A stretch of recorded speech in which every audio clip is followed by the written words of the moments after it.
Hit TV YouTube channels లో మీ వ్యాపార ప్రకటనలకు మరియు ప్రమోషనల్ ఇంటర్వ్యూస్ కోసం వెంటనే సంప్రదించండి. ఓం నమో వెంకటేశాయ. శోభిత ధూళిపాల మరియు నాగచైతన్య ఇద్దరికి సంబంధించినటువంటి నిశ్చితార్థ మహోత్సవం అంటే ఎంగేజ్మెంట్ అనేటువంటిది నాగార్జున గారు అఫీషియల్గా ఈరోజు 8/8/2024 నాడు ఉదయం 9:42 జరిగింది అని ప్రకటన చేసినారు. సో వారిద్దరి వైవాహిక జీవితానికి సంబంధించి ఎలా ఉండబోతా ఉంది అని చెప్పే ముందు ఒక వీడియో ప్లే చేస్తాను. ఆ వీడియో చూడండి. ఓం నమో వెంకటేశాయ. ప్రస్తుతం తెలుగు చిత్ర పరిశ్రమలో హాట్ టాపిక్ అంటే నాగ చైతన్య సమంత వివాహానికి సంబంధించినంతవరకు విపరీతమైనటువంటి ప్రచారాలు ఉన్నాయి. ముఖ్యంగా నేను ఈ సంవత్సరం మే 28 చెప్పినట్లుగా నాగ చైతన్య సమంత జాతకాల్లో ఉన్నటువంటి దోషాల రీత్యా అంటే నాగ చైతన్య జాతకాన్ని విశ్లేషించినట్లయితే ఆశ్లేష నక్షత్రము, అలాగే జాతకంలో రవి శని కాంబినేషన్తో పాటు కాలసర్ప దోషం ఉంది. రవి అంటే తండ్రి స్థానం, అంటే తండ్రి స్థానం మంచిగా లేదు నాగ చైతన్య జాతకంలో. అంటే తన యొక్క తండ్రి స్థానం అంటే తన తండ్రి స్థానం కావచ్చు, లేదా తను తండ్రి స్థానం అవ్వడం అవ్వచ్చు. అంటే తన పిల్లలకు తనకు, లేదా తన తండ్రికి తనకు ఉండే వ్యవహారాల్లో లోటుపాట్లు ఉండేటువంటి అవకాశం ఉంటుంది. అలాగే వివాహం తదుపరి నాగచైతన్య జాతకంలో తండ్రి అయ్యేటువంటి అవకాశాలు చాలా తక్కువ. నేను మాట్లాడేది సహజ సిద్ధంగా తండ్రి అవ్వడం గురించి మాట్లాడుతూ ఉన్నా. ఈ మధ్యకాలంలో ఐవీఆర్లో టెస్ట్ ట్యూబ్ బేబీలు లాంటివి వస్తున్నాయి కాబట్టి మరి ఏమిటండి గురువుగారు తండ్రి కాలేడన్నారు, సంతానం లేదన్నారు, మరి సంతానం అయ్యింది అంటే నేను సహజ సిద్ధంగా మాట్లాడుతున్నా. టెస్ట్ ట్యూబ్ బేబీలో ఐవీఆర్లో అయితే జాతకాల్లో చెప్పలేము, కానీ నేను మాట్లాడేది సహజ సిద్ధంగా తండ్రి అయ్యేటువంటి జాతకం అయితే కాదు. ఎందుకంటే జాతకంలో శని రవి కాంబినేషను, అలాగే కాలసర్ప దోషం ఉంది. ఇక మనకు సమంత జాతకాన్ని కనుక విశ్లేషించినట్లయితే భరణి నక్షత్రము, అమావాస్య రోజు జన్మించినటువంటి అమ్మాయి నాగచైతన్యం చేసుకోవడం వల్ల నాగచైతన్యకే బాగా కలిసి వచ్చేటువంటి అవకాశంగా మారబోతూ ఉంది. కానీ అమ్మాయి జాతకంలో కూడా కుజదోషం కనిపిస్తూ ఉంది, కాలసర్ప దోషం కనిపిస్తుంది, అలాగే సమంతకు కుజదోషం ఉంది. ఈ కారణం చేత వీళ్ళిద్దరు వివాహం తదుపరి గొడవలు రావడము, విడిపోవడము, వీళ్ళ మధ్యన గ్యాప్ రావడము, అలాగే కొన్ని సందర్భాల్లో ఇంకా కుటుంబ సమస్యలు తలెత్తేటువంటి అవకాశాలు ఖచ్చితంగా 100% కనిపిస్తూ ఉన్నాయి. వీడియో చూసినారు కదా. సో ఇప్పుడు మనము విశ్లేషిద్దాం. ఇవాళ ఫస్ట్ ముహూర్తం తీసుకుందాం, జాతకాలు పక్కన పెడదాం. నాగచైతన్య సమంత శోభితా ధూళిపాల జాతకాన్ని పక్కన పెట్టి ఇవాళ మాత్రమే జరిగినటువంటి ముహూర్తాన్ని విశ్లేషిద్దాం. ఇది బేసిక్ గల్లీలో ఉండే జ్యోతిష్యుడైనా చెప్పగలుగుతాడు. సో దీనికి వేణుస్వామి లాంటి జ్యోతిష్కుడు అవసరం లేదు. ఎవరైనా బేసిక్ హిందూ మతం తెలిసి శాస్త్రం తెలిసిన వాళ్ళు చెప్తారు.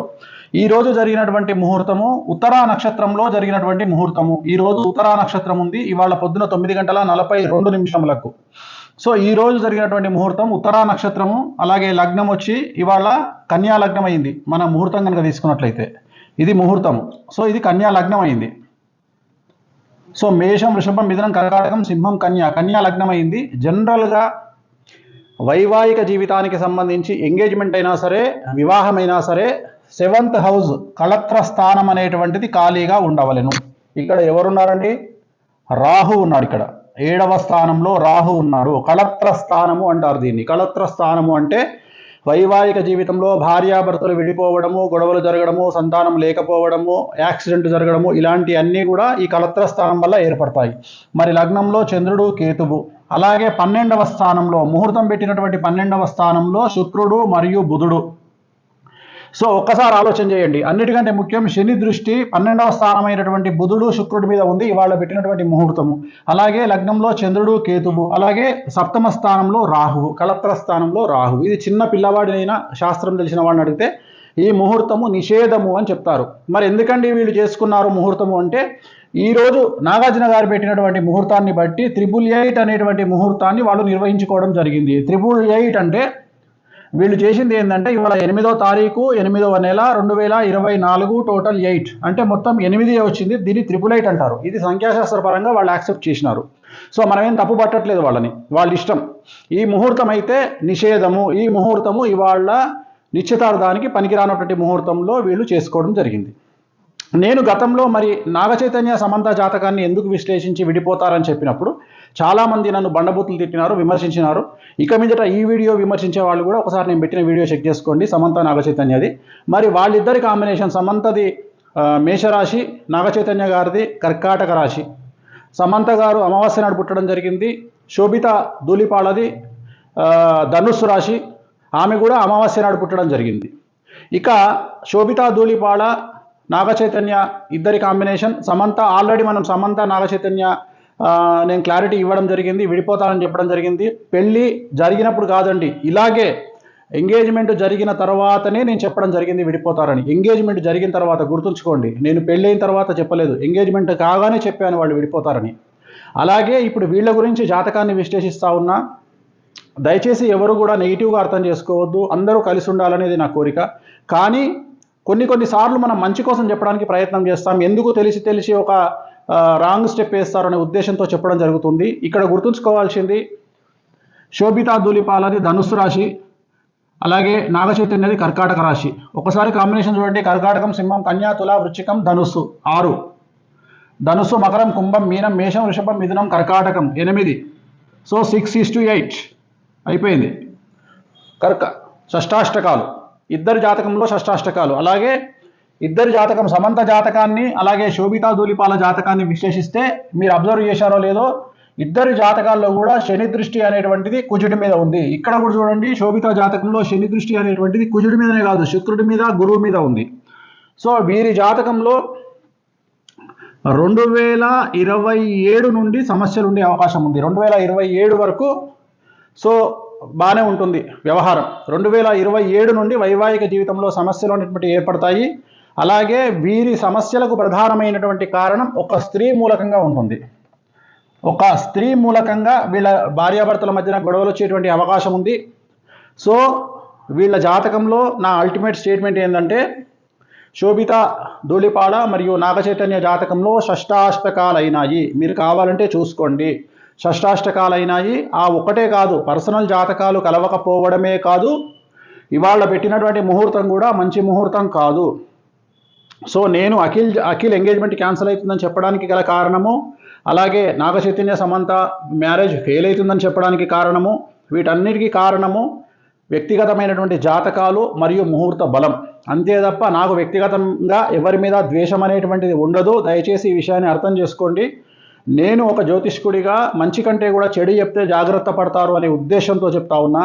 ఇప్పుడు కూడా చెప్పడానికి గల కారణాలు ఏమిటి అంటే, అట్లీస్ట్ వీళ్ళు ఏమైనా నివారణ కార్యక్రమాలు మీకు సంబంధించినటువంటి మీ జ్యోతిష్యులను, మీ పండితులను కనుక్కొని ఏ దేవాలయంలోనైనా వీటి నివారణ కార్యక్రమాలను మీరే జరిపించుకోండి.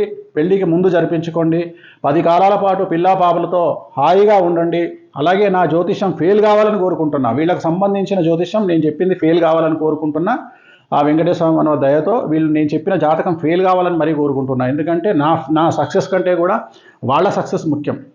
కానీ వాళ్ళ జాతకంలో ఖచ్చితంగా కళత్రం అనేటువంటిది కనిపిస్తూ ఉంది. కళత్రం అంటే విడిపోవడము. 7th హౌస్లో రాహు ఉన్నాడు, అలాగే లగ్నంలో కేతు ఉన్నాడు. చిన్న పిల్లవాడినట్టుగా చెప్తారు, ముహూర్తం తప్పు. అలాగే వీళ్ళ కాంబినేషన్ షష్టాష్టకాలైన శోభితాది మరియు నాగ చైతన్యది. ఒక విషయం చెప్పాలంటే, సపోజ్ మీరు అడిగారనుకోండి, గురుగారు మీరు మీకు తెలిసి ఎన్ని మార్కులు వేస్తారండి ఒకవేళ నాగ చైతన్యకు Samantha combination plus Naga Chaitanya Sobhita Dhulipala combination అని మీరు అడిగితే, నేను క్లియర్గా చెప్తున్నా, చైతన్య సమంత 100కి కనీసం ఒక 50 మార్కులు వేయచ్చు. చైతన్య శోభిత 100కి 10 మార్కులు కూడా వేయలేను. అలాగే సమంత జాతకం 100% బాగుంది ఇండస్ట్రీ పరంగా తీసుకుంటే. అలాగే శోభిత జాతకం తీసుకుంటే 20% బాగుంది కెరియర్ పరంగా నేను చెప్పేది.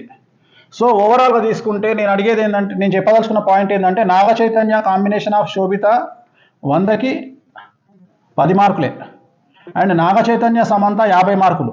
సో ఇంత 50 మార్కులు వేసినటువంటి వాళ్ళే విడిపోయారంటే, మరి కాంబినేషన్ ఆఫ్ సమంత నాగ చైతన్య శోభిత కాంబినేషన్లో మరి నేను 10 మార్కులు వేస్తున్నా 100కి అంటే ఇంకెంత ప్రభావం ఉందో చూడండి. ఎందుకంటే శోభిత జాతకంలో చాలా ఎక్స్ట్రీమ్ ప్రాబ్లమ్స్ కనిపిస్తూ ఉన్నాయి. సో ఒక స్త్రీ మూలకంగా వీళ్ళ జాతకంలో వీళ్ళు విడబాటుకు గురయ్యే అవకాశం ఉంది. అలా జరగొద్దని కోరుకుంటా ఉన్నా. నేనే ఓడిపోవాలి, నా జాతకమే ఫెయిల్ అవ్వాలని కోరుకుంటా ఉన్నా. అలాగే స్వయం ప్రకటిత యూట్యూబ్ మేధావులు, స్వయం ప్రకటిత యూట్యూబ్ జర్నలిస్టులు గుర్తించాల్సింది ఏంటంటే, ఇదే నాగ చైతన్య సమంత విడిపోతారని నేను ఎంగేజ్మెంట్ అప్పుడు చెప్పాను. ఇప్పుడు కూడా మళ్ళీ వీళ్ళు కూడా విడిపోతారని చెప్తా ఉన్నాను. సో నన్ను విమర్శించే ముందు నేను చెప్పిన వీడియో ఒకసారి చూసి, సమంత గురించి, నాగచైతన్య గురించి చెప్పిన వీడియో చూసి మీ స్వయంక్రియత, మీ మేధావితనానికి పనిపెట్టుకోండి. సో వీళ్ళైతే విడిపోవద్దని కోరుకుంటా ఉన్నాను నేను. అండ్ ఇంకా నేను చెప్పాల్సింది చెప్పాను. 100% వీళ్ళకు విడాకులు అనేటువంటివి కనిపిస్తూ ఉన్నాయి. 2027 తర్వాత వివాహం అవుతుందా అవ్వదా ఏమవుతుంది అవన్నీ క్వశ్చన్ మార్కులే. బట్ ఫైనల్గా చెప్పదలుచుకుంది మాత్రం ఖచ్చితంగా ఎడబాటు అనేటువంటి ఉంటుంది ఇద్దరి మధ్యలో, శోభిత అండ్ నాగచైతన్య మధ్యలో. ఇక యూట్యూబ్ మీమర్స్, ట్రోలర్స్, ఎంజాయ్, మీ పని మీరు ప్రారంభించండి, క్రియేటివిటీ చూపించండి, మంచి పద్ధతిలో చాలా కొత్తగా కామెంట్ చేయండి. ఓం నమో వెంకటేశాయ. హిట్ టీవీ యాప్ ని డౌన్లోడ్ చేసుకోండి. ఇందులో short news, live news, entertainment movies అన్ని అవైలబుల్ గా ఉన్నాయి. Please download Hit TV app. Hit TV app. Hit TV యాప్ని ఫ్రీగా డౌన్లోడ్ చేసుకోండి.